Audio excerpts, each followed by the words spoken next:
Hello नमस्ते and a very good morning to all. The notebook IAS education for all channel पे आप सभी का स्वागत है। द हिंदू के नए सेशन के साथ आज फिर हम हाजिर हैं बहुत ही इंपॉर्टेंट आर्टिकल्स के साथ।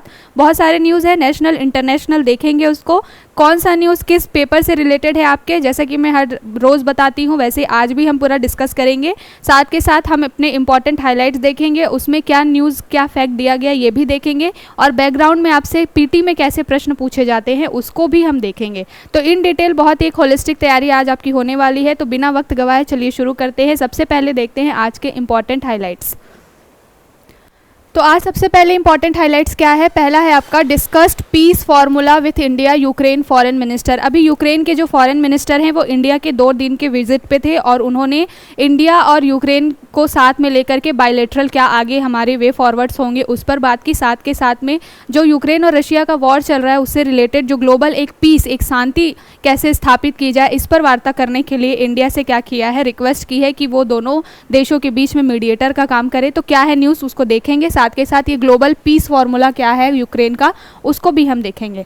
अगली हमारी हाईलाइट इकोनॉमी से रिलेटेड है। Banks GNPA set improve 2.1% by fiscal year 2025। तो ये बोला गया है, केयर की एक रिपोर्ट आई है, इसमें रेटिंग में बोला गया है कि फिस्कल ईयर जो 2025 रहने वाला है उसमें बैंकों का जो जीएनपीए है, जो नेट परफॉर्मिंग एसेट होता है, नॉन परफॉर्मिंग एसेट होता है, ग्रॉस नॉन परफॉर्मिंग एसेट कहते हैं इसको, तो इसमें थोड़ी इंप्रूवमेंट देखी गई है। तो देखेंगे हम इसको अपने पीटी के लिहाज से कि क्या होता है जीएनपीए, क्या होता है एनपीए, स्ट्रेस्ड असेट क्या होते हैं, सब स्ट्रेस्ड असेट क्या होते हैं। तो बिल्कुल एक अच्छा, बहुत ही अच्छा पीटी के लिहाज से आपका यहाँ पर फैक्ट तैयार हो जाएगा। तीसरा हाईलाइट क्या है, government extend validity of FCRA registration of NGO. जो एफसीआरए रजिस्ट्रेशन होता है, foreign contribution regulation act, NGO को क्या होता है विदेशों से ऋण लेने संबंधित कुछ इसमें नियम कानून होते हैं, तो उसकी डेट को अभी इनके रिन्यूएबल डेट को अभी एक्सटेंड कर दिया गया है जून 30 तक। तो हम देखेंगे पहले न्यूज़ क्या है, उसके बाद हम देखेंगे कि एफसीआरए एक्ट क्या है, उसमें 2020 में कुछ अमेंडमेंट हुए हैं तो क्या नए प्रोविजंस उसमें शामिल किए गए हैं उसको हम देखेंगे।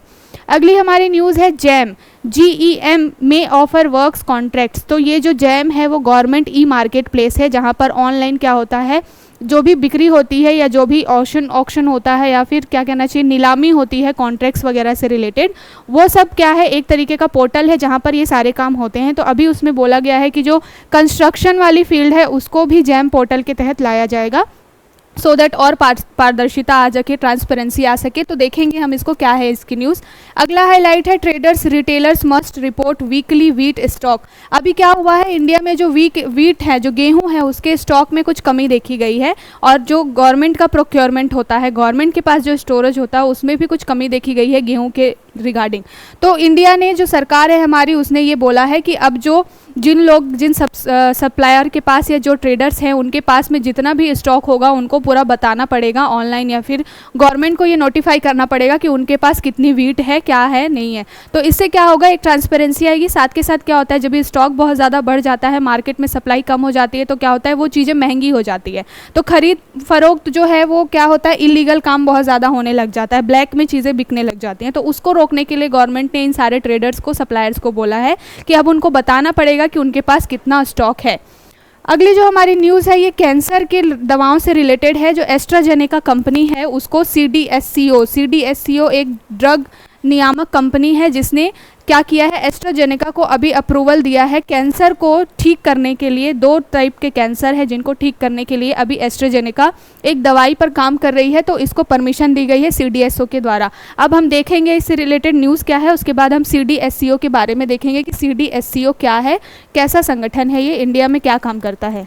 अगली हमारी हाईलाइट है notified norms to make movies accessible to disabled person. High court है, यहाँ पर बोला गया है कि जो दिव्यांग व्यक्ति है, जो डिसेबल्ड पर्सन है, उनके लिए क्या करे गवर्नमेंट, जो है वो मूवीज़ वगैरह में, सिनेमा के क्षेत्र में जो भी उनको आसानी हो सके ऐसे जो एनवायरनमेंट, ऐसे जो इंफ्रास्ट्रक्चर बनाने का काम करे, ऐसा हाई कोर्ट ने डायरेक्ट किया है गवर्नमेंट को। तो हम देखेंगे कि क्या है गवर्नमेंट की पॉलिसीज़ और क्या डिसेबल पर्सन की क्या समस्याएं हैं और उसको कैसे ठीक करने के लिए हाई कोर्ट ने बात की है।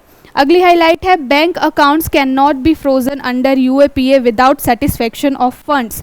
ये मद्रास हाई कोर्ट का एक वर्डिक्ट आया है जिसमें बोला गया है कि जो अनलॉफुल प्रिवेंशन एक्ट है, अनलॉफुल एक्टिविटी होती है, यूएपीए एक्ट होता है, उसके तहत क्या होता है, किसी भी व्यक्ति को क्या किया जाता है, 180 दिनों के लिए क्या डिटेन कर दिया जाता है बिना किसी कारण के। साथ के साथ जो कंपनी या जो व्यक्ति, जो संस्था इस यूएपीए के अंदर आ जाती है, फिर उनका बैंक वगैरह सीज कर दिया जाता है। तो अभी मद्रास हाई कोर्ट ने बोला है कि बिना सेटिस्फेक्शन के कि वो जो फंड है वो इलीगल है या उसका यूज़ इलीगल काम में हो रहा है, जब तक सेटिस्फेक्शन नहीं हो जाता है, जब तक श्योर नहीं हो जाता, तब तक किसी भी बैंक अकाउंट को क्या नहीं किया जाएगा, फ्रोजन नहीं किया जाएगा। तो हम इससे रिलेटेड न्यूज़ भी देखेंगे, साथ के साथ हम यूएपीए क्या होता है, कब ये आया था, उसको भी हम देखेंगे, क्योंकि पीटी में आपके ऐसे प्रश्न बनते हैं।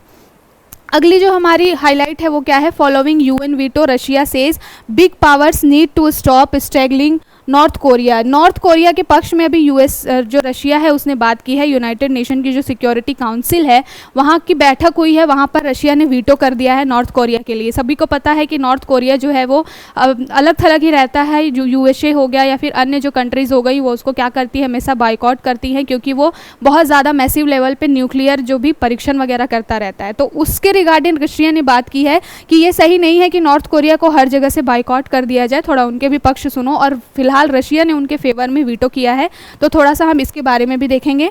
अगली हमारी न्यूज़ है 5 dead over 100 hospitalised taking health care. अभी जापान में क्या हुआ है, इस तरीके की न्यूज़ जनरली इंडिया में आती है, बट जापान जो कि एक बोला जाता है इंफ्रास्ट्रक्चर के मामले में, हेल्थ के मामले में, एजुकेशन के मामले में बहुत ही वेल डेवलप्ड कंट्री है। वहाँ पर ऐसा देखा गया है कि एक सप्लीमेंट होता है, फूड सप्लीमेंट, जिसकी खाने की वजह से क्या हुआ है, वहाँ पर 100 लोग जो है वो हॉस्पिटलाइज्ड हो गए हैं, साथ के साथ में कुछ 5 लोगों की डेथ हो गई है। तो देखेंगे कि उसमें कौन सी ऐसी मेडिसिन या कौन सा ऐसा फूड सप्लीमेंट है जिसको खाने के बाद ऐसी चीज़ें हुई है। ये साइंस के पेपर में आपसे क्वेश्चन बन सकता है। तो चलिए शुरू करते हैं। सबसे पहले देखते हैं हमारे आज जो सबसे मेन हेडलाइन फ्रंट पेज पे रही वो क्या रही, यूक्रेन और रशिया के जो ये विदेश मंत्री की मुलाकात हुई है। तो क्या है हमारी highlight, discussed peace formula with India Ukraine foreign minister.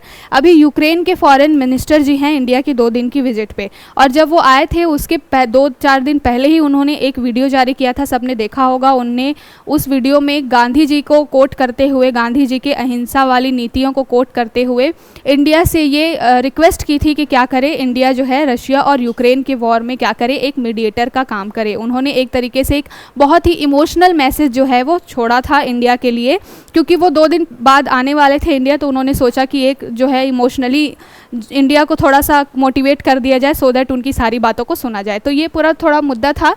अभी फ़िलहाल ये 2 दिन की विजिट पे हैं और एस जयशंकर जी से इनकी मुलाकात हुई और उन्होंने कुछ बातें की। इनका नाम क्या है फॉरेन मिनिस्टर का, तो फॉरेन मिनिस्टर का नाम है डाइमेट्रो कुलेबा।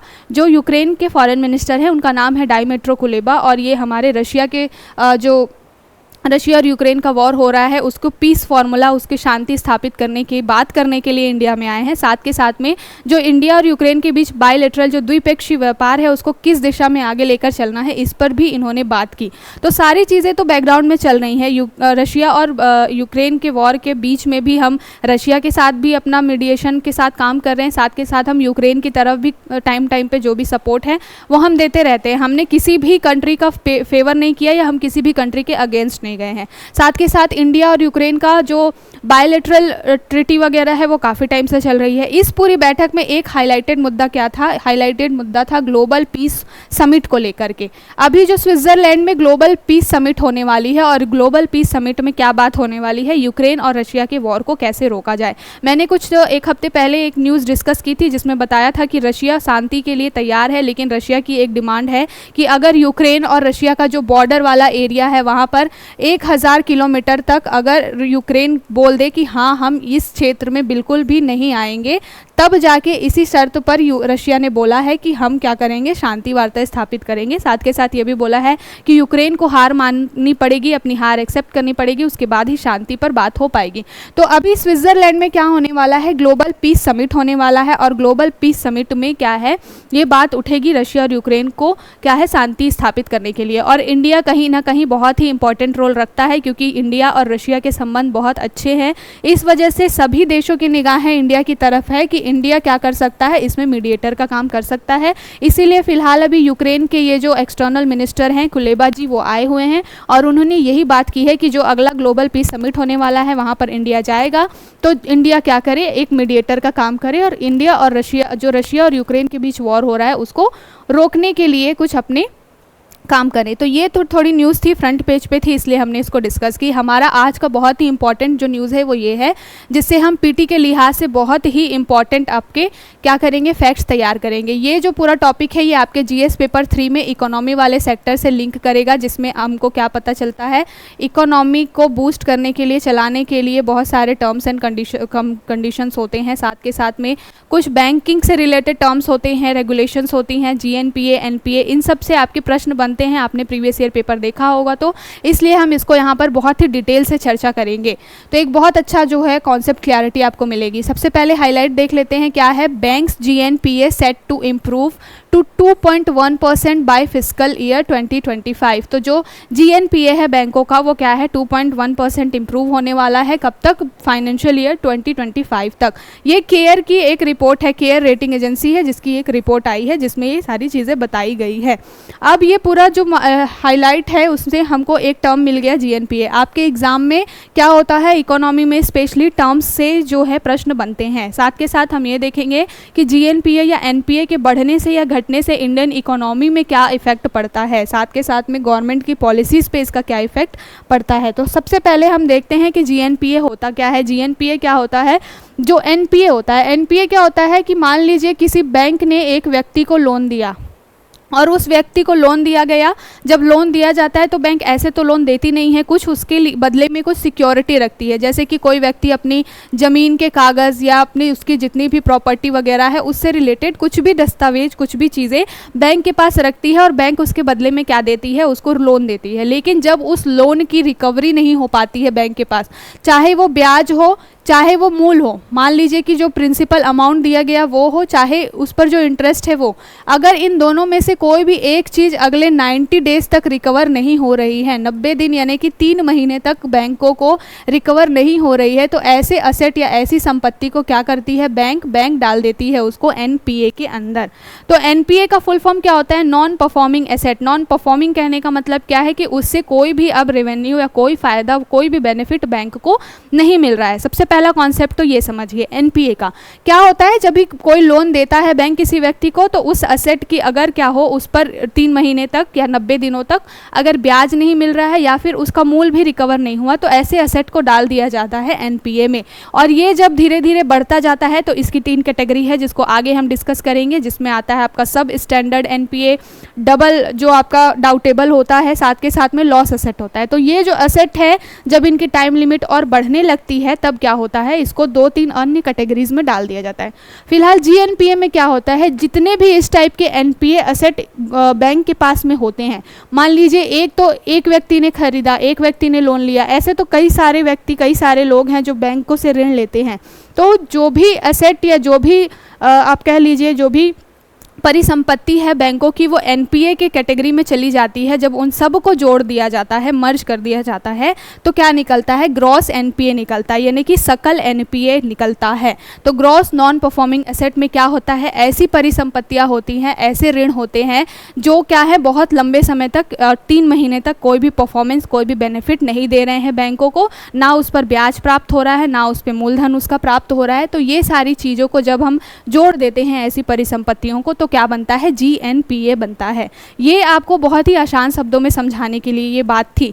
अब इसमें क्या होता है, जैसा कि मैंने बताया कि 3 टाइप से एनपीए को डिस्क्राइब किया जाता है। अगर ये एनपीए की जो डेट है 90 दिनों से और आगे बढ़ जाती है तो फिर उसको अलग अलग कैटेगरी में डाल दिया जाता है। साथ ही साथ इस आर्टिकल में कुछ रिट ऑफ के बारे में बात की गई है, तो हम उसको भी देखेंगे। स्ट्रेस्ड असेट की बात की गई है, उसको भी हम देखेंगे। और यहीं से आपके पीटी में प्रश्न बनते हैं, यहाँ से और कोई प्रश्न नहीं बनेगा। यही पूछा जाएगा कि जीएनपीए क्या होता है, सब स्टैंडर्ड असेट क्या होते हैं, डाउटफुल या लॉस असेट क्या होते हैं, साथ के साथ में रिट ऑफ क्या होता है। तो इकोनॉमी में की टर्म से क्वेश्चन बनते हैं, इसलिए हम इसको यहाँ पर डिस्कस कर रहे हैं। तो जब सबसे पहले मैंने बताया कि एनपीए क्या होता है, जब बहुत टाइम तक आपकी कोई व्यक्ति ने बैंक से लोन लिया है और वो परफॉर्म नहीं कर रहा, ना उसका ब्याज दे रहा है ना उसका मूलधन दे रहा है, तो ऐसे असेट को क्या करते हैं, एनपीए की कैटेगरी में डालते हैं। जब ऐसे बहुत सारे व्यक्तियों का असेट जो है वो एनपीए की कैटेगरी में चला जाता है, उसको मर्ज कर दिया जाता है और वो बन जाता है जीएनपीए। ये बैंकों के रिस्पेक्ट में बात हो रही है। जब ये जो चीज़ें बहुत टाइम तक रिकवर नहीं होती हैं, तो 3 टाइप की कैटेगरीज में इनको डाला जाता है। देखिए, सबसे पहला होता है सब स्टैंडर्ड असेट। सब स्टैंडर्ड असेट में क्या होता है, जब 12 महीने से कम, यानी कि एनपीए जो है वो जो भी रिकवरी है वो 12 महीने तक चल रही है, 12 महीने से कम है और इतने महीने के अंदर अंदर जो रिकवरी नहीं हो पाई है, तब उसको सब स्टैंडर्ड असेट बोला जाता है। मतलब कि लोन दिए हुए 12 महीने हो गए हैं और 12 महीने तक अभी क्या है, कोई भी मूलधन नहीं आ रहा, कोई भी ब्याज नहीं आ रहा, तो उसको डालते हैं हम सब स्टैंडर्ड असेट में। उसके बाद आता है सेकेंड डाउटफुल असेट। जब ये टाइम लिमिट है 12 महीने से आगे बढ़ जाती है, यानी कि 12 महीने तक अगर रिकवरी नहीं हुई, इट मीन्स वो क्या है, सब स्टैंडर्ड असेट है। लेकिन जब ये टाइम लिमिट 12 महीने से ऊपर हो जाती है, तब उसको क्या करते हैं, डाउटफुल असेट में डाल देते हैं। तो वो जो असेट है, वो जो परिसंपत्ति है, वो क्या होती है, डाउटफुल असेट की कैटेगरी में चली जाती है। कब, जब एनपीए 12 महीने से ज़्यादा हो जाता है, यानी कि जो भी परिसंपत्तियों पर आपका कहना चाहिए भुगतान है, वो 12 महीने से ज़्यादा समय से नहीं हो रहा। फिर अगला जो कैटेगरी आती है लॉस असेट का। लॉस असेट क्या होता है, हानि परिसंपत्तियां बैंक। इसमें क्या होता है, 3 साल, अगर ये जो एनपीए वाली कैटेगरी में 3 साल तक कोई संपत्ति रहती है, मतलब 3 साल हो गए हैं, ना उस पर ब्याज आ रहा है ना उस पर मूलधन आ रहा है, तब उसको लॉस असेट बोल दिया जाता है। मतलब बैंक अब उम्मीद छोड़ देती है कि इससे रिकवरी हो जाएगी। आप विजय माल्या का केस देख लीजिए, नीरव मोदी का केस देख लीजिए, इसी तरीके के केस है जिसमें वो लोन ले लिया उन्होंने और वो सालों सालों तक गायब रहे। तो बैंक जब 3 साल के बाद भी अगर उसकी एसेट पर रिकवरी नहीं हो पाती है, तो ऐसे असेट को वो क्या करता है, लॉस असेट में डाल देता है। तो मैंने यहाँ पर आपको एनपीए बताया, जीएनपीए बताया, फिर उसकी 3 कैटेगरीज बताई। अब इसमें एक टर्म होता है स्ट्रेस्ड असेट। स्ट्रेस्ड असेट क्या होता है, एनपीए और रिकंस्ट्रक्टिंग जो एसेट होते हैं उसको जोड़ करके साथ के साथ रिट ऑफ असेट को घटा करके निकाला जाता है। और ये स्ट्रेस्ड असेट क्या होता है, बैंकों पर कितना दबाव है इसको बताता है, यानी कि बैंक की हालिया स्थिति क्या है इस पर बात करता है कौन, स्ट्रेस्ड असेट। तो यहाँ पर 2 टर्म है स्ट्रेस्ड असेट निकालने के लिए। एक तो एनपीए हमने देख लिया, दूसरा टर्म क्या है आपका रीस्ट्रक्चरिंग ऑफ असेट, और तीसरा टर्म क्या है, रिट ऑफ असेट। तो यहाँ पर हम इसको डिस्कस करेंगे कि ये दोनों टर्म क्या होते हैं, क्योंकि आपके इकोनॉमी में पीटी वगैरह में इस तरीके के प्रश्न बनते हैं। तो सबसे पहले जो रीस्ट्रक्चरिंग असेट क्या होता है, रीस्ट्रक्चरिंग असेट कहने का मतलब है, इसके नाम से ही समझ में आ रहा है कि रीस्ट्रक्चराइज किया जा रहा है, यानी कि कोई उसका पहले रूप था अब उसके रूप को थोड़ा सा बदला जा रहा है। रीस्ट्रक्चरिंग का यूज़ बैंक क्यों करती है, जब लगता है कि सामने वाला व्यक्ति अब लोन बिल्कुल भी नहीं दे पाएगा, तो उसको थोड़ा सा लोक लुभावन वाली चीज़ें दी जाती है। जैसे कि बैंक जो क्या करती है, ब्याज दरों में थोड़ी कमी कर देती है या टाइम लिमिट बढ़ा देती है। जैसे कि मान लीजिए कभी किसी व्यक्ति को पैसा या लोन जो है वो 10% ब्याज पर दिया गया था, अब उसकी रिकवरी नहीं हो रही है, तो बैंक क्या करती है, ब्याज को कम कर देती है कि चलो भाई तुम 10% पे तो दे नहीं रहे हो, 5% कर दिया, 5% पे ही तुम हमारा जो भी मूलधन है या ब्याज है उसको लौटा दो। तो ये एक तरीके की रिस्ट्रक्चरिंग हुई। दूसरा ये होता है कि कई बार होता है बैंक 2 साल या 3 साल के लिए लोन देती है, तो अब जब बैंक को लग जाता है कि इतने टाइम लिमिट में सामने वाला व्यक्ति लोन नहीं चुका पाएगा, तो क्या करती है, वो उस टाइम लिमिट को थोड़ा और बढ़ा देती है। ये सारा फॉर्मूला सिर्फ इसलिए यूज़ किया जाता है सो दैट बैंकों को जो लॉस हो रहा है उसकी रिकवरी हो जाए। व्यक्ति बिल्कुल देने की कंडीशन में नहीं है, 2 साल 4 साल के अंदर दे दे, या 10% ब्याज नहीं दे पा रहा तो कम से कम 5% ही दे दे। तो रीस्ट्रक्चरिंग करके क्या किया जाता है, लोन की रिकवरी करने की कोशिश की जाती है। एक दूसरा टर्म है इसमें क्या है, writ of asset. Writ of asset क्या होता है, देखिए जब बहुत बैंकों का क्या होता है, जब बैंकों की असेट जो है वो ऐसे एनपीए की कैटेगरी में जाती होती है, तो आरबीआई क्या करता है, उनको रेगुलेट करने का काम करता है। जब भी आरबीआई को ऐसा लगता है कि कोई बैंक अब अगर इसको नहीं रोका गया, कंट्रोल नहीं किया गया, तो ये दिवालिया हो जाएगी, तो बैंक आरबीआई क्या करती है, उस पर प्रोविजनिंग कर देती है। प्रोविजनिंग करने का मतलब है कि कुछ रूल्स बना देती है उस बैंक के लिए जो डूब रहा है उसके लिए, कि आपको इतने पैसे रखने ही पड़ेंगे, अब आपको इनको लोन नहीं देना है, इतना लोन आपको पैसे लेने नहीं है। ये सारी चीज़ें प्रोविजनिंग एक टर्म होता है। प्रोविजनिंग के थ्रू जो आरबीआई क्या करती है, रेगुलेशन लगाती है बैंकों के ऊपर। तो जब बैंकों के ऊपर बहुत ज़्यादा रेगुलेशन बढ़ता है तो क्या होगा, जाहिर सी बात है कि जो बैंक है उनका काम बाधित होगा। अगर आरबीआई उन पर प्रोविजनिंग लगा दे, उनके ऊपर दबाव आ जाए कि आपको इतना लोन नहीं देना है या आपको इतना संपत्ति रखना ही है बैकलॉग में, तो फिर क्या होगा, बैंकों को लगेगा कि उनका जो काम करने का जो तरीका है या जो उनका अधिकार है वो कम हो रहा है। तो बैंक इससे बचने के लिए क्या करती है, जो भी असेट जो आपके एनपीए में चले जाते हैं उनको रिट ऑफ में डाल देती है। रिट ऑफ कहने का मतलब क्या है कि बैंक अपने बैलेंस शीट में दिखा देती है कि इसकी हमने रिकवरी कर ली है।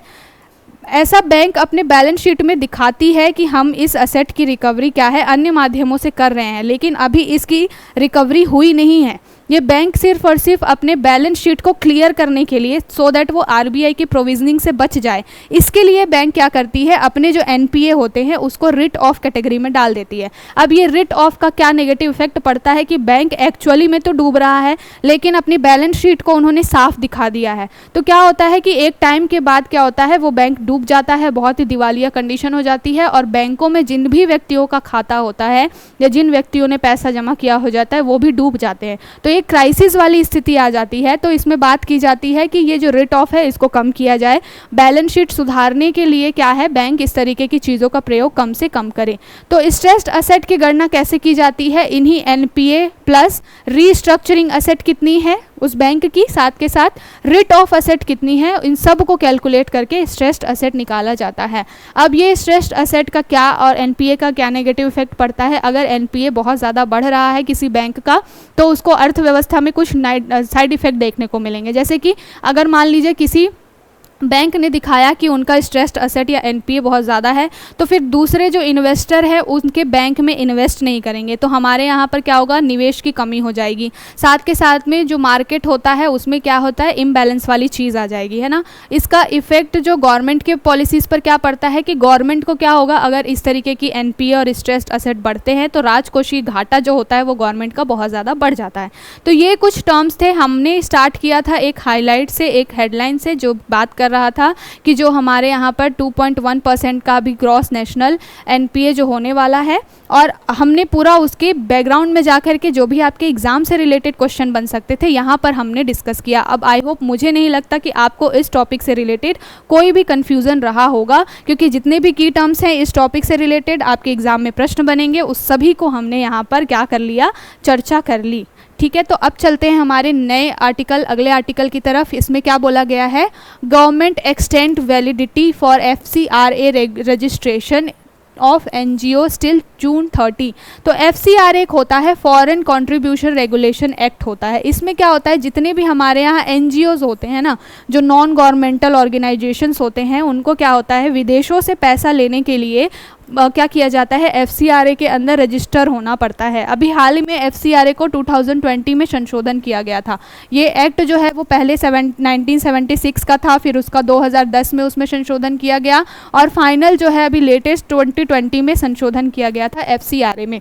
इसके थ्रू क्या किया गया था, कुछ एनजीओज ऐसी थी जो विदेशों से पैसा लेती थी, तो उन पर एक नॉर्म सेट कर दिया था गवर्नमेंट ने कि किन एनजीओ को विदेशों से पैसा लेने की अनुमति है और किन को नहीं है। जब ये मुद्दा आया था तब बहुत ज़्यादा हाईलाइट हुआ था। उसी एफसीआरए एक्ट में एक और बात कही गई थी कि जो भी एनजीओ है उनको हर 5 साल में क्या है, अपने को रिन्यू कराना पड़ेगा, यानी कि फिर से रजिस्ट्रेशन कराना पड़ेगा, या फिर जो एनजीओ हैं जो अभी रजिस्टर्ड नहीं है उनको क्या है, इसी एक्ट के थ्रू क्या किया जाता है, रजिस्ट्रेशन कराना होता है, सो दैट वो विदेशों से क्या कर सके, अपने एनजीओ के लिए पैसा ले सके, ऋण जो भी अनुदान ले सके। तो ये अभी फिलहाल उस डेट को, रजिस्ट्रेशन की डेट को गवर्नमेंट ने क्या कर दिया है, जून 30 के लिए एक्सटेंड कर दिया है। तो ये तो हुई न्यूज़। अब हम इसको देख लेते हैं थोड़ा सा बैकग्राउंड में जाके। मिनिस्ट्री ऑफ जो गृह मंत्रालय जो है वो क्या करती है, होम मिनिस्ट्री जो है ये पूरा रेगुलेट करती है। अब हम देख लेते हैं कि एफसीआरए है क्या। तो एफसीआरए क्या है, विदेशी अंशदान विनियमन संशोधन विधेयक है 2020 का,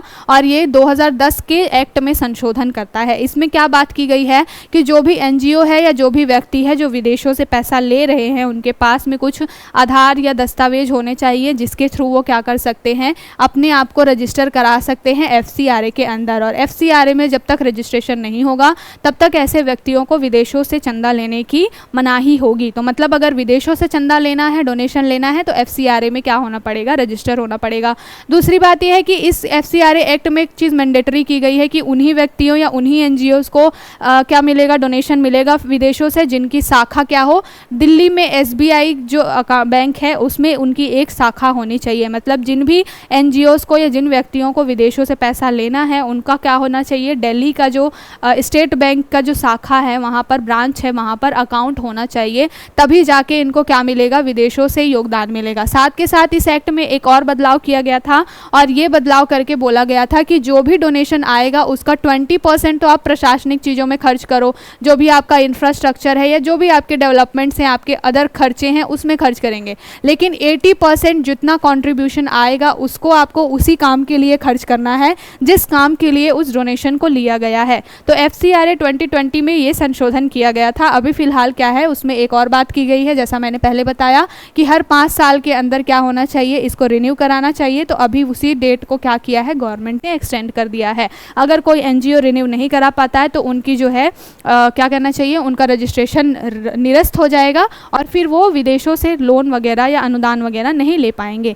तो ये जो था हमारी न्यूज़ थी और इसमें हमने क्या कर दिया, FCRA के थ्रू जो भी आपके एग्ज़ाम में क्वेश्चन बन सकते थे उसको हमने डिस्कस किया। अभी जो मैंने प्रशासनिक खर्च वाली चीज़ बताई जो कि 20% की गई है, पहले जो 2010 का एक्ट था उसमें वो सीमा 50% थी। तो आपसे ऐसे भी क्वेश्चन बन सकता है कि पहले ये सीमा 50% थी, अब उसको घटा करके 20 कर दिया गया है। मैं जो भी पॉइंट्स यहाँ पर ऐड करती हूँ वो बिल्कुल as it is statement wise आपसे क्वेश्चन बन सकते हैं, इसलिए उसको यहाँ पर ऐड किया जाता है।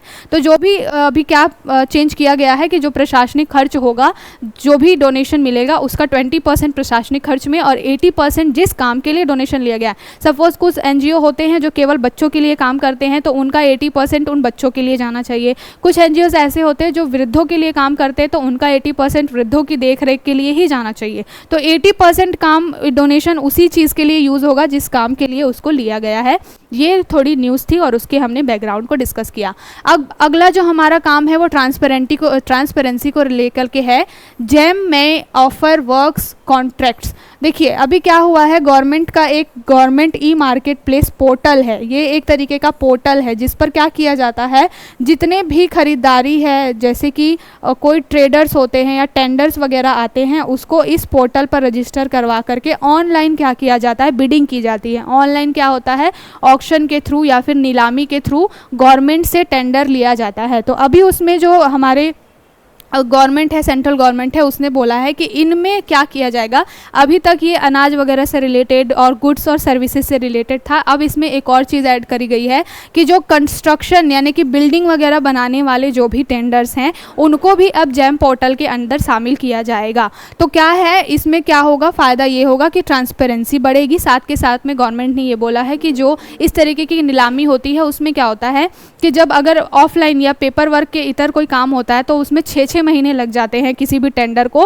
पास कराने में। साथ के साथ ये होता है कि ऑनलाइन चीज़ें नहीं है तो केवल और केवल जो लोकल लेवल पे जो कॉन्ट्रैक्टर होते हैं वही जो है टेंडर भर पाते हैं। अभी ऑनलाइन हो जाएगा ये सारा मामला, तो क्या होगा कि नेशनल इंटरनेशनल लेवल पे क्या होगा, टेंडर्स मिलेंगे। साथ के साथ गवर्नमेंट के पास भी बहुत सारे ऑप्शन होंगे और जो टाइम ड्यूरेशन है, जो पेपर वर्क का जो टाइम ड्यूरेशन है वो भी कहीं ना कहीं बच जाएगा। तो ये एक जो गवर्नेंस के ऊपर बहुत ज़्यादा फोकस रहता है गवर्नमेंट का, उससे रिलेटेड ये पूरा आपका इशू है और ये आपके जीएस पेपर 2 में आप इसको बिल्कुल शामिल कर सकते हैं। जीएस पेपर 2 में जो गवर्नेंस वाला जो टॉपिक है उसमें गवर्नेंस की बात की जाती है, तो गवर्नेंस से आप इसको लेकर के रिलेट कर सकते हैं। साथ के साथ आप इसको जीएस पेपर 3 में भी आप लिंक कर सकते हैं। क्यों? क्योंकि यहाँ पर कहीं ना कहीं मार्केट को रेगुलेट करने की बात हो रही है। वहाँ पर अगर इंफ्रास्ट्रक्चर डेवलपमेंट की बात हो रही है तो आपके जीएस पेपर 3 के इकोनॉमी वाले सेक्टर से भी ये लिंक करता है। कोई भी टॉपिक को हॉलिस्टिकली पढ़ना होता है, केवल एक पेपर से या एक सब्जेक्ट से उसको स्टिक करके नहीं पढ़ना होता है। आप उस टॉपिक से कितने डायमेंशंस में यूज़ कर सकते हैं, ये बेस्ट स्ट्रेटजी होती है। तो जेम जो है उसमें अभी फ़िलहाल जो कॉन्ट्रैक्ट जो बिल्डिंग कॉन्ट्रैक्शन है उसको भी शामिल करने की बात की जा रही है। ये पूरी न्यूज़ है। अब थोड़ा सा हम चल लेते हैं जेम के बारे में, थोड़ी सी बैकग्राउंड देख लेते हैं। तो जेम आया कब था? तो सबसे पहले 2016 में जो जेम को क्या किया गया था, लाया गया था, और इसके एक ही मोटिव था, क्या था, पारदर्शिता को लाना। इसमें क्या होता है, वस्तुओं और सेवाओं की सार्वजनिक खरीद बिक्री की जाती है, यानी कि गवर्नमेंट क्या करती है, ऑनलाइन पोर्टल के माध्यम से जो भी गुड्स होती हैं या सर्विसेज होती है उसकी खरीद बिक्री करती है, साथ के साथ नीलामी करती है, टेंडर वगैरह से रिलेटेड ये काम होते हैं। किस मंत्रालय के अंडर आता है ये, तो वाणिज्य और उद्योग मंत्रालय जो है इसको पूरा रेगुलेट करने का काम करता है। तो जेम के अंदर वाणिज्य और उद्योग मंत्रालय है जो इस तरीके के पूरे रेगुलेशन का काम देखता है। इसका यूज़ क्या है, मैंने पहले ही बताया, पेपरलेस और कैशलेस काम हो सकता है, साथ के साथ में एक यूज़र इंटरफेस बनाना, दो लोगों के बीच में क्या हो, एक कनेक्टिविटी हो, जो भी ऑक्शन करने वाला है, चाहे वो गवर्नमेंट हो खरीदने वाली है या जो टेंडर लेने वाले हैं, जो अपना प्रोडक्ट और सर्विस बेचने वाले हैं, उनके बीच में क्या हो, एक कनेक्टिविटी हो, एक इंटरफेस हो। साथ के साथ में पारदर्शिता बढ़ाना इसका उद्देश्य है, और विशेषज्ञों के द्वारा क्या होता है, ये प्रशासित होता है, यानी कि वाणिज्य और उद्योग मंत्रालय के जो भी विशेषज्ञ होते हैं विभिन्न क्षेत्रों में, वो इसको पूरा रेगुलेशन का काम करते हैं, देखरेख का काम करते हैं। तो हमारी जो न्यूज़ थी जेम से रिलेटेड, हमने देख लिया कि अभी उसमें क्या शामिल किया गया है, साथ के साथ हमने कुछ बैकग्राउंड में जाकर भी स्टोरी को अपने डिस्कस कर लिया। अब ये एक छोटी सी न्यूज़ है, इसमें बात की गई है, मैंने स्टार्टिंग में बताया कि traders retailers must report weekly wheat stock. अभी जो गवर्नमेंट ने क्या किया है, बोल दिया है कि वीट स्टॉक जितना भी है ट्रेडर्स और रिटेलर्स को बताना पड़ेगा कि उनके पास स्टॉक कितना है। कई बार आपने देखा होगा कि प्याज और टमाटर के रेट बहुत ज़्यादा ही क्या होते हैं, हाई पे चले जाते हैं। हाई पर क्यों चले जाते हैं, कई कारण होते हैं। एक तो इंटरनेशनल लेवल पे मान लीजिए कुछ भी उठापटक की स्थिति हो रही है, जैसे यूक्रेन रशिया का वॉर चल रहा है, उसकी वजह से हम सबसे ज़्यादा वीट जो इंपोर्ट कहाँ से करते हैं, यूक्रेन और रशिया। जो यूक्रेन जो है वो सबसे बड़ा वीट एक्सपोर्टर है, साथ के साथ में रशिया भी। तो ये क्षेत्रों में भी कॉन्फ्लिक्ट चल रहा है। जब ये पूरा इनका युद्ध शुरू हुआ था तभी से गेहूं के मामले में या गेहूं के उत्पादन से रिलेटेड मामला आया था। साथ के साथ इंडिया जो है वो सेकंड नंबर पे गेहूं का सबसे बड़ा कंज्यूमर है, यानी कि हम सबसे ज़्यादा दूसरे नंबर पे गेहूं का उपभोग करते हैं चाइना के बाद। तो हमारे लिए एक तो हमारी पॉपुलेशन इतनी ज़्यादा है, साथ के साथ में हमारी क्या है, नीड भी बहुत ज़्यादा है। तो उसको देखते हुए क्या है, टाइम टाइम पे गवर्नमेंट को इस तरीके की चीज़ें रेगुलेट करने के लिए लानी पड़ती हैं। और क्या होता है, कई बार जब मार्केट में महंगाई कब बढ़ती है, दो चीज़ें होती है, एक तो इंटरनेशनल जो भी इशू हो जाए, दूसरी चीज़ ये होती है कि जो बेचने वाले होते हैं ना, ट्रेडर्स और रिटेलर्स, क्या होते हैं, वो क्या करते हैं, सामान का स्टॉक करने लग जाते हैं। वो क्या करते हैं, काला बाजारी जिसको बोला जाता है ना, ब्लैक मार्केटिंग, उसमें क्या करते हैं, वो सामान को स्टॉक कर देते हैं। जब मार्केट में उसकी कमी हो जाती है तो फिर उस अनाज को वो मार्केट में लेके आते हैं और उसको दुगने दामों में बेचते हैं। क्योंकि वीट तो एक नीड है, बेसिक नीड है, चावल और गेहूं के बिना इंसान तो जी नहीं सकता। तो वो लोग क्या करते हैं, ट्रेडर्स क्या करते हैं कि स्टॉक रख लेते हैं और जब मार्केट में उसकी कमी हो जाती है तो फिर उसको क्या करते हैं, दुगने दामों पर बेचते हैं। तो इससे महंगाई जो है बहुत बढ़ जाती है। उसी को रेगुलेट करने के लिए भी गवर्नमेंट ने बोला है कि जो भी ऐसा नहीं चलेगा, जो भी वीट स्टॉक है उसको बताना पड़ेगा गवर्नमेंट को, बिल्कुल सही जानकारी देनी पड़ेगी, सो दैट क्या करे, गवर्नमेंट अपनी पॉलिसीज़ को क्या करे, चेंज कर सके। साथ है इसमें ये भी बताया गया है कि अभी जो पिछले 2017 से अगर तुलना की जाए तो भारत में जो है 9.7 मिलियन मीट्रिक टन गेहूं की कमी हो गई है, और गेहूं के स्टॉक की गवर्नमेंट के पास जितना स्टॉक होता है उसमें कमी देखी गई है 2017 की तुलना में। तो अभी एक क्राइसिस चल रहा है, ये यूक्रेन रशिया वॉर का भी इस पर इफेक्ट है। इस वजह से गवर्नमेंट इस तरीके की चीज़ों को रेगुलेट करने का काम कर रही है। अब जो हमारी अगली न्यूज़ है ये आपके जीएस पेपर 3 से साइंस वाले सेक्टर से रिलेटेड है। साइंस में जब वो हेल्थ सेक्टर आता है, हेल्थ वाला पॉइंट आता है, वहाँ पर ये चीज़ें आपकी क्या हो सकती हैं, हो सकती हैं। इसमें क्या बात की गई है कि कैंसर, 2 टाइप के कैंसर को रेगुलेट या ट्रीट करने के लिए अभी एस्ट्राजेनेका जो कंपनी है उसको जो है परमिशन दी है, किसने, CDSCO ने। तो देखेंगे CDSCO क्या है। CDSCO का फुल फॉर्म क्या होता है, central drug standards of control organisation. तो central drug standard control organisation जो है वो क्या करती है, इस तरीके की दवाओं के ऊपर ट्रायल करने की और उसको मार्केट में लाने के लिए परमिशन देती है। तो फिलहाल उन्होंने एस्ट्राजेनेका जो कंपनी है, यूके की बेस्ड एक कंपनी है और उसका इंडिया में भी क्या होता है, शाखा है। तो एस्ट्राजेनेका को इस तरीके के दवाओं के ऊपर ट्रायल करने के लिए परमिशन दी गई है। और ये दवाई किससे रिलेटेड है, 2 टाइप के कैंसर से रिलेटेड है। एक तो जो महिलाओं में बहुत ज़्यादा ब्रेस्ट कैंसर वाली ये दिक्कत होती है उससे भी रिलेटेड है, साथ के साथ एक गैस्ट्रिक जो कैंसर होता है उससे भी रिलेटेड है। तो इन 2 कैंसर्स के ऊपर ट्रीटमेंट किया जाएगा। एक कैंसर कौन सा है, HER2, इसको याद रखिएगा, आपसे क्वेश्चन बन सकता है। HER2 ये जो है ब्रेस्ट कैंसर से रिलेटेड है, और दूसरा जो है HER2 पॉजिटिव गैस्ट्रिक, ये जो है आपके गैस्ट्रिक कैंसर से रिलेटेड है। तो ये दोनों ही कैंसर के जो बीमारी है उसके इलाज के लिए भी एस्ट्राजेनेका को परमिशन दी गई है। तो हम अभी देखेंगे कि CDSO क्या होता है, लेकिन किस दवा के थ्रू परमिशन दी गई है। तो दवा का नाम है ट्रांसस्ट्रूजम्बिक डेरेक्सटेकन एनाफिलिज्ड, बहुत ही बड़ा सा नाम है, बहुत ही टफ नाम है। तो ये एक दवाई है, कहीं ऑप्शन में आपको मिले तो आपको पता होना चाहिए कि ये कैंसर को ट्रीट करने से रिलेटेड दवाई है, और इसी के ऊपर, इसके यूज़ के ऊपर कितनी मात्रा में इसको दवाओं में मिलाया जाएगा, इसके ऊपर ये पूरा ट्रायल चल रहा है। तो ये हुई कुछ बैकग्राउंड की न्यूज़, एस्ट्राजेनेका को मिला है ये ट्रायल। अब हम देख लेते हैं CDSCO के बारे में।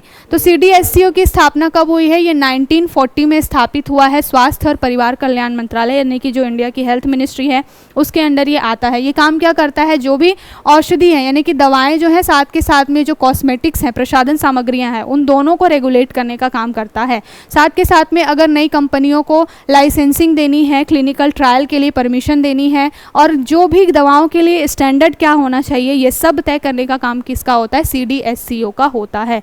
और ये क्या होता है? भारत में जो DGCI है ना, डायरेक्टर ऑफ ये जो ड्रग कंट्रोलर जो इंडिया है, वो क्या करता है? दवाओं के निर्माण, बिक्री, आयात और वितरण के लिए मानक तय करता है। तो इसके साथ भी कोलैब करके क्या है? CDSCO काम करता है इंडिया में। तो ध्यान में रखिएगा, CDSCO का काम क्या है? दवाओं की परमिशन देना, लाइसेंसिंग वगैरह से रिलेटेड परमिशन देना, साथ के साथ दवाओं का क्या मानक होना चाहिए नेशनल और इंटरनेशनल लेवल पे, इनको भी तय करने का काम है। और किसी कंपनी को अगर किसी बीमारी के लिए इंडिया में प्रोडक्शन करना है, किसी दवाई का ट्रायल करना है, तो उसकी भी परमिशन यहाँ से मिलती है। तो ये थी पूरी न्यूज़। अब चलते हैं हमारे अगले न्यूज़ की तरफ। और ये जो मैं एस्ट्राजेनेका की बात कर रही थी, एस्ट्राजेनेका के लिए भी है कि इसने कोविड-19 के टाइम पे बहुत ही हेल्प की थी। कोविड शील्ड वगैरह बनाने में एस्ट्राजेनेका का बहुत बड़ा हाथ है। और ये क्या है? एक तरीके की बायो फार्मास्यूटिकल कंपनी है, दवाओं वगैरह का काम करती है, साथ के साथ दवाओं पर रिसर्च का भी काम करती है। UK बेस्ड एक कंपनी है जिसकी अलग अलग देशों में शाखाएँ हैं। तो ध्यान रखिएगा ये पूरी न्यूज़ के बारे में। अब अगला जो छोटी सी न्यूज़ है उसमें क्या है? Notify norms to make movies accessible to disabled person. High court ने बोला है कि जो भी डिसेबल्ड पर्सन है, जो भी दिव्यांग व्यक्ति है, उसके लिए भी क्या होना चाहिए? जो मूवीज़ होती है, थिएटर होता है, वहाँ पर ऐसे इंफ्रास्ट्रक्चर होने चाहिए कि वो क्या कर सके? आराम से एंटरटेनमेंट का लाभ ले सकें। अभी जो डिसेबिलिटी एक्ट है इंडिया का, उसमें साथ के साथ में जो CBSB सेंटर फिल्म प्रोडक्ट जो फेडरेशन है, जो भी काउंसिल है, जो कि ये सारी चीज़ों को रेगुलेट करता है, central board of film certification वाला जो ऑर्गेनाइजेशन है, वो क्या काम करता है? इस तरीके से रेगुलेट करता है कि कोई भी फिल्म आ रही है उसमें क्या सेंसरशिप वगैरह का काम ये सारी चीज़ें करती है। आपने 2021 या 22 में इससे रिलेटेड एक क्वेश्चन बना हुआ था फिल्म के सर्टिफिकेशन से रिलेटेड, तो आपको ये सारी चीज़ें पता होनी चाहिए। इसमें बात की गई है, जो CBFC है उसने बात की, उस टाइम भी की थी, और जब रेगुलेशन ये आया था उस टाइम पे उन्होंने उसमें चेंजेस किए थे। और क्या किया था? जो भी फिल्म बनाने वाले जो भी डायरेक्टर हैं, उनको ये चीज़ें बोली गई थी कि आप जो ऑडियो दिखा रहे हैं, ऑडियो वीडियो के साथ में नीचे में एक लिखा हुआ भी आना चाहिए, सो दैट कि मान लीजिए कोई व्यक्ति है जो सुन नहीं पाता है, वो देख करके या पढ़ करके क्या है, समझ सके कि क्या सीन चल रहा है। तो आपने देखा होगा कि अब अगर आप थिएटर वगैरह में जाते हैं तो आपकी मूवी चलती होती है, और जो भी वो बोल रहे होता है, जो भी कैरेक्टर बोल रहा होता है, वो नीचे डिस्प्ले होता रहता है आपकी स्क्रीन के ऊपर। तो ये कुछ टाइम पे जो है अपडेशन करती रहती है गवर्नमेंट भी, साथ के साथ अभी हाई कोर्ट ने भी बोला है। ये सारे काम होते किस लिए हैं? कुछ दिव्यांगजन होते हैं जो बोल नहीं सकते या जो सुन नहीं सकते, उनके लिए ये सारी व्यवस्थाएं की जाती है। तो हम जो समावेशी विकास को लेकर चलते हैं, और समावेशी विकास में हमारे ये सभी जन आते हैं जो कि दिव्यांगजन भी हैं, उनको भी हक है पूरा डिग्निफाइड लाइफ जीने का। तो उनके लिए टाइम पे इस तरीके के रेगुलेशंस आते रहते हैं। अब हमारी अगली न्यूज़ क्या है? अगली न्यूज़ है UAPA से रिलेटेड। ये आपके GS पेपर 3 में आपको कहाँ पर हेल्प कर सकता है? इंटरनल सिक्योरिटी से रिलेटेड ये टॉपिक आपको हेल्प कर सकता है। तो GS पेपर 3 में UAPA से रिलेटेड क्या पहले मुद्दा आया है, ये देख लेते हैं कि bank account can not be frozen under UAPA without satisfaction that funds are being used for banned outfit. Madras high court की ये वर्डिक्ट आई है, जिसमें उन्होंने बोला है कि किसी भी व्यक्ति को UAPA के तहत ला करके उसके बैंक अकाउंट को सीज कर देना सही बात नहीं है। जब तक कि गवर्नमेंट या जब तक रेगुलेटरी अथॉरिटीज़ ये ना सेटिस्फाई हो जाएं कि सामने वाला व्यक्ति UAPA में क्या है, इन्वॉल्व है, और उसकी जो एक्टिविटी है वो अनलॉफुल है, जो लॉ है उसके अगेंस्ट है, तब तक उस व्यक्ति के अकाउंट को सीज नहीं करना है। अभी एक पटना में जो PFL करके एक आया था, PFI एक ऑर्गेनाइजेशन था जिसको क्या किया गया था, UAPA के तहत शामिल किया गया था। तो इससे रिलेटेड एक पूरा मुद्दा चल रहा था, और उसी में जो मद्रास हाई कोर्ट है उन्होंने ये पूरा वर्डिक्ट दिया है। तो हम देखेंगे UAPA का सेक्शन 7 क्या कहता है। ये सेंटर को पावर देता है, it powers the centre to prohibit the use of fund and unlawful association. तो जो यूएपीए का सेक्शन 7 है,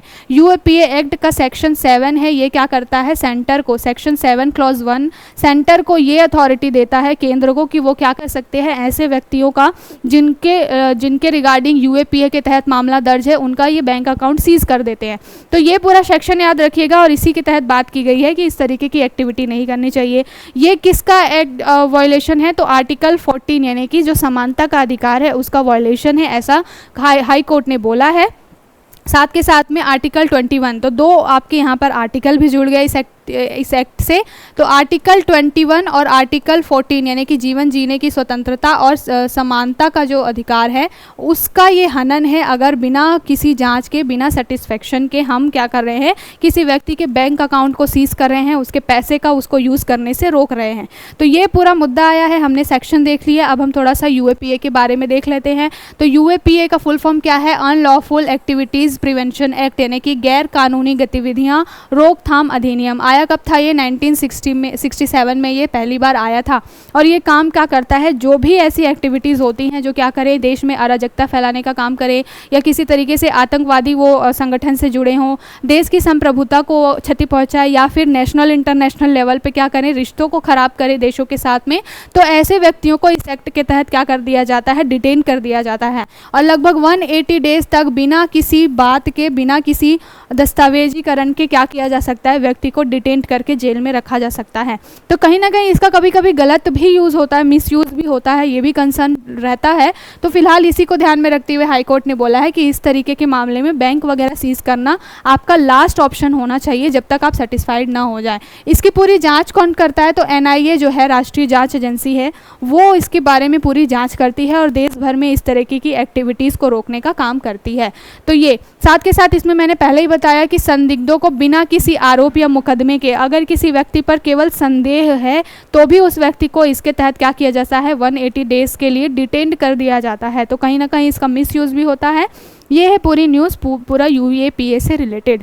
अब चलते हैं अगले टॉपिक की तरफ। इंटरनेशनल लेवल का ये न्यूज़ है, following UN veto Russia says big powers need to stop strangling North Korea. तो यूएनएससी की बैठक हुई, यूनाइटेड नेशनल सिक्योरिटी काउंसिल की बैठक होती है, सभी को पता है। उसमें 5 स्थायी सदस्य हैं और इन 5 स्थायी सदस्यों को क्या होता है, वीटो करने का अधिकार होता है, जिसमें रशिया भी है। तो रशिया ने अभी नॉर्थ कोरिया के मुद्दे पे क्या कर दिया है, वीटो कर दिया है और उसने बोला है कि बार बार इनके अगेंस्ट सैंक्शन लगाना गलत है। यूएसए और कुछ ऐसी कंट्रीज़ हैं जो क्या है, बिल्कुल हाथ धो करके इनके पीछे पड़ गई हैं। तो ऐसा नहीं करना चाहिए। अगर हम इस संस्था में आए हुए हैं तो हमें क्या करना चाहिए, सभी को ध्यान में देकर सभी प्रोग्रेस करें, इसके ऊपर ध्यान देना चाहिए। नॉर्थ कोरिया का जो न्यूक्लियर प्रोग्राम है वो हर दिन आए दिन जब भी देखो परमाणु परीक्षण करता होता है। इसकी वजह से क्या है, बहुत सारे देश उसका बायकॉट करते हैं, उस पर बहुत सारे सैंक्शंस लगाते हैं। तो उसी से रिगार्डिंग ये पूरा मुद्दा है और उसमें क्या बात की गई है रशिया के द्वारा कि इस तरीके की एक्टिविटी नहीं करनी चाहिए।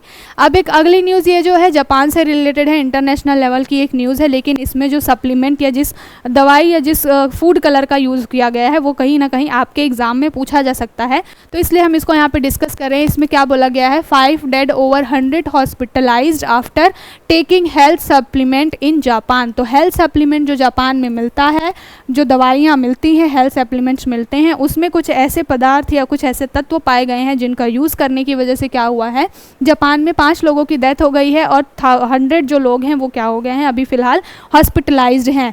तो वो क्या है ऐसा, जो ऑस्का बेस्ड एक कोबयासी फार्मास्यूटिकल कंपनी है और उसने ये पूरी बात की, ये पूरी प्रॉब्लम को ये जनवरी में ही इनको बताया गया था, जापान की जो भी सरकार है उनको बताया गया था कि इस तरीके का दवाइयों में इस तरीके के कलर का यूज़ हो रहा है जिसके साइड इफ़ेक्ट्स है, लेकिन उस पर ध्यान नहीं दिया गया। अब फाइनली डेथ के केसेस आ रहे हैं या हॉस्पिटलाइजेशन के केसेस आ रहे हैं, तो अब उस पर गवर्नमेंट ध्यान देने वाली है। तो ये है पूरी न्यूज़ और इसमें बात की गई है। और जिस दवाई की वजह से ये हो रहा है, तो बेनिकोजी करके एक है, बेनिकोजी जो है वो एक तरीके का एक कलर है, एक फूड सप्लीमेंट या फूड कलर है जिसका यूज़ क्या होता है, इन दवाओं में होता है। तो इसकी वजह से क्या हो रहा है, हेल्थ पर नेगेटिव इफेक्ट पड़ रहे हैं, अभी लोगों की जान भी जा रही है। तो बेनिकोजी को फ़िलहाल क्या कर दिया गया है, रोक दिया गया है। तो अगर आपसे कहीं एग्ज़ाम में साइंस वाले क्वेश्चन में ये सारी चीज़ें बने, बेनिकोजी कहीं पर वर्ड आए, तो आपको पता होना चाहिए ये किससे रिलेटेड है, ये फूड सप्लीमेंट या हेल्थ सप्लीमेंट से रिलेटेड है।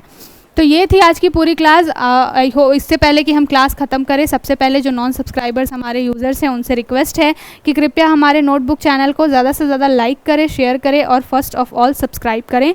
आज के लिए इतना ही। आई होप आपको आज का सेशन अच्छा लगा होगा। हम बहुत कोशिश करते हैं कि आपके एग्ज़ाम के लिए जितना यूज़फुल हो सके हम यहाँ पर डाटा प्रोवाइड करते हैं। तो फिर मिलते हैं कल नए टॉपिक्स के साथ में। तब तक के लिए थैंक यू।